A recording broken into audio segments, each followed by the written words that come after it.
The movie begins with this guy named Goro Hideout. He's on a mission to take down a farmer who lives on the outskirts of a village. Turns out, this farmer is one of the bad guys Goro has been chasing for the past 10 years. But before we dive into all that, let's go back in time for a bit to understand where Goro is coming from. Goro used to be a cop in Shinjuku City, but his life took a dark turn when some robbers killed his lover while he was on duty. And those very same robbers are the ones Goro has been after for the past 10 years. After Goro's lover died, he changed a lot. He became a really tough guy because of the deep pain. He didn't hesitate to take care of criminals his own way. He managed to get rid of all his targets, but then the police arrested him. Surprisingly, instead of putting him on trial and sentencing him to death, they gave him a tough choice. The choice was not easy at all. Goro had to become a part of the yakuza clan, a really mean group called the Hell Dogs. The police chief, Anai, asked him to join the Hell Dogs and get rid of all the important people in there. The reason for this mission was that the Hell Dogs were involved in all sorts of bad stuff, like killing elephants from different countries. The police couldn't do anything about them, so they sent Goro to get inside and take them down. To keep his real identity hidden, Goro got a new name, Shogo Kanetaka. After a few months, he finally managed to join the Hell Dogs without any problems. Not long after, Goro and Muro teamed up for their first job, which was to take down one of their enemies from a rival gang. As the cops suspected, Goro and Muro were a perfect duo, super close, like they were brothers. After successfully completing their mission, Goro reported to Tsutomu Toki, the boss of the Hell Dogs. Tsutomu Toki and his girlfriend, Aimiri, were really happy with how Goro did. But the next leader of the Hell Dogs, Slick, didn't give Goro any credit. Slick always put Goro and Muro down, even though he couldn't fight like them and was just a spoiled brat. After the job, Goro went to a traditional massage place, but it wasn't just for a massage. He was there to see Noriko, a colleague who was also sent by Police Chief Anai to get inside the gang. She was still a member of the Hell Dogs. Noriko was still a member of the Hell Dogs, and her mission was to take down Chuji, the gang leader who had killed her son 8 years ago. Meanwhile, Muro was taking a walk with a woman named Anna, who used to work with him in Fedra before he joined the Hell Dogs. Back at Goro's place, after his massage, he got an unexpected visitor.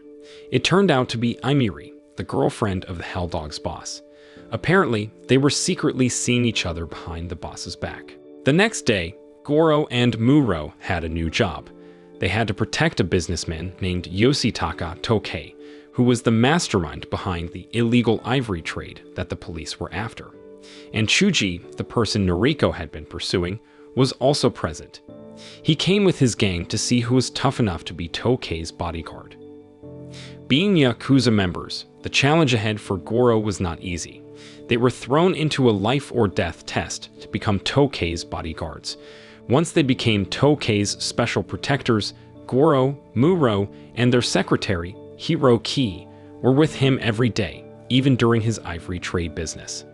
They were taken to a secret spot called the House of Bamboo, which was supposed to be a retirement place for Yakuza members, but that would only happen if Tokei managed to eliminate his rival, George. On the other hand, Muro tagged along with Anna to meet her friends at a shop one evening. He made some new friends and had a good time.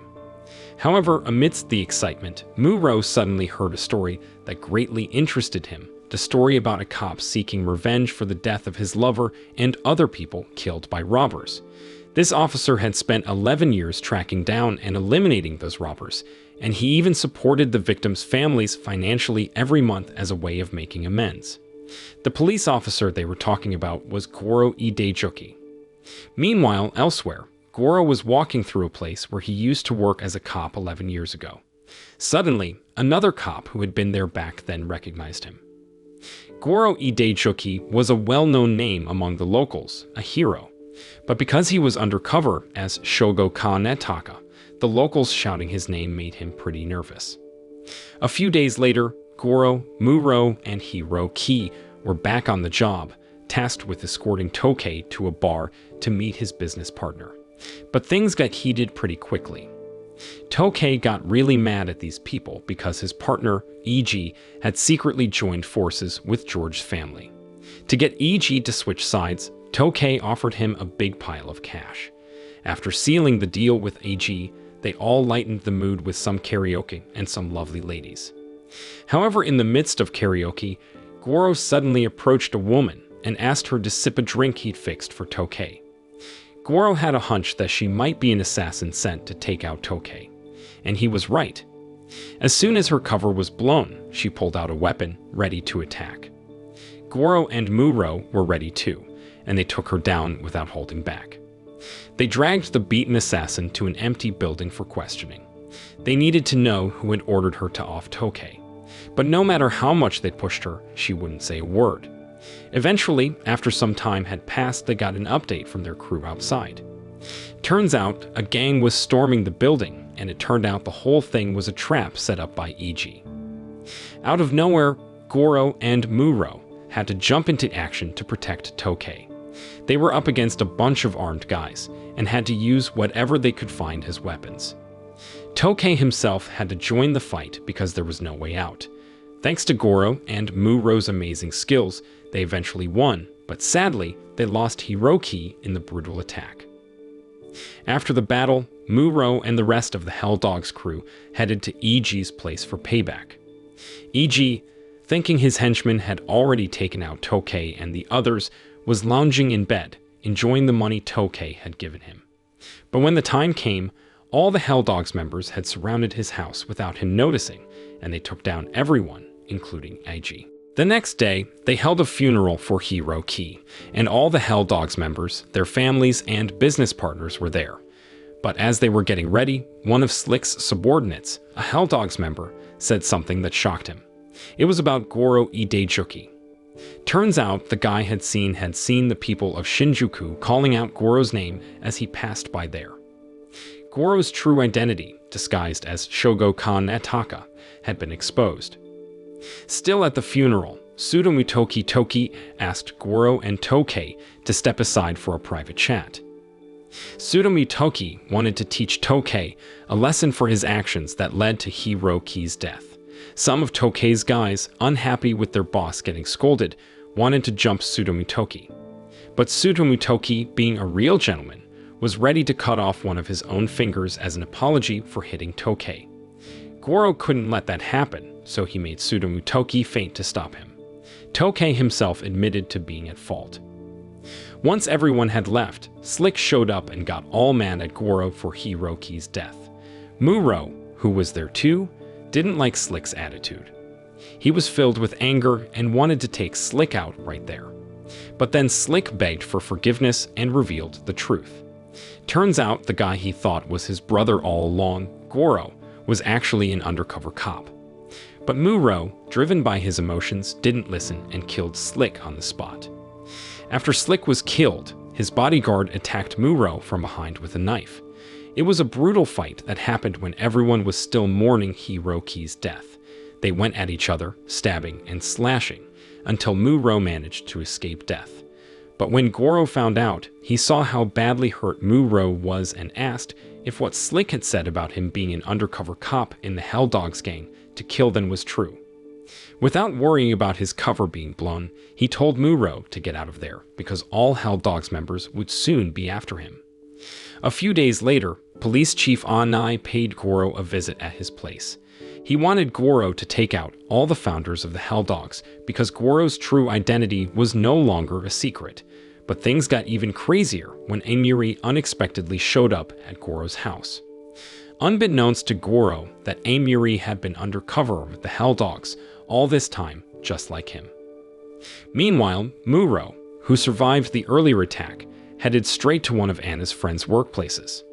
He wanted to confirm if the cop they knew as Goro Idejuki was actually Shogo-kan Nataka, the guy he considered a brother. After Goro, Amiri, and Noriko had been undercover with the Hell Dogs for so long, the long-awaited climax of their mission was finally executed. Goro got the order to take out Tokei, the big boss of the Hell Dogs Yakuza clan. Amiri's job was to eliminate Tsutomu Toki, the current Hell Dogs leader, and Noriko had to deal with Chuji, the guy who killed her son 8 years ago. Amiri wasted no time and approached Tsutomutoki to do the deed. But when she got close, Tsutomutoki unexpectedly slapped her hard. Turns out he knew about Amiri's secret relationship with Goro, and he was jealous. However, even though Amiri's life was hanging by a thread at that moment, she managed to inject poison into him and take him down. Meanwhile, in another place, Noriko went to Chuji's house and did her usual massage job, just like she'd been doing for 8 years. When Chuji let his guard down completely, Noriko managed to easily take him out. On the other hand, Goro was all set to finish off Tokei. But before that, he had to listen to Tokei's confession about a big secret he'd been hiding. Turns out, Tokei himself had started as an undercover cop in the Helldogs clan, just like Goro. He knew Goro was also an infiltrator, but he didn't mind. In fact, he tried to convince Goro to join forces so they could control all the yakuza groups in Japan together. However, because Goro wasn't interested, they immediately engaged in a brutal attack using their weapons against each other. Even though they both got shot, they kept going. In the end, Goro finished the fight by breaking Tokei's neck. But Muro, who had found out that Goro was an undercover cop and had already taken out Tsutomutoki Toki at his place, had Amiri as a hostage. Muro asked Goro to come to the House of Bamboo for a showdown. When they got there, Muro actually gave Goro a choice between him and Amiri. It seemed like Muro still wanted to keep their brotherly bond going. But Goro didn't care at all and shot him without hesitation. Towards the end of the movie, there's a quick flashback to a year ago, before Goro joined the Helldogs gang. Back then, he had already met Muro and Tokei in Bangkok at a bar. It turns out that Goro's reason for getting into the Helldogs wasn't just about getting forgiveness from Police Chief Anai for his revenge killings. He also wanted to wipe out all the criminals like gangsters and yakuza who had taken over Japan. So, Goro went on his mission to get inside Japan's biggest yakuza gang and take them all down. Moral lesson from the story: in the world of undercover yakuza missions and hidden relationships, it's crucial to keep an eye out for hidden motives before you join a curio session or accept a massage offer.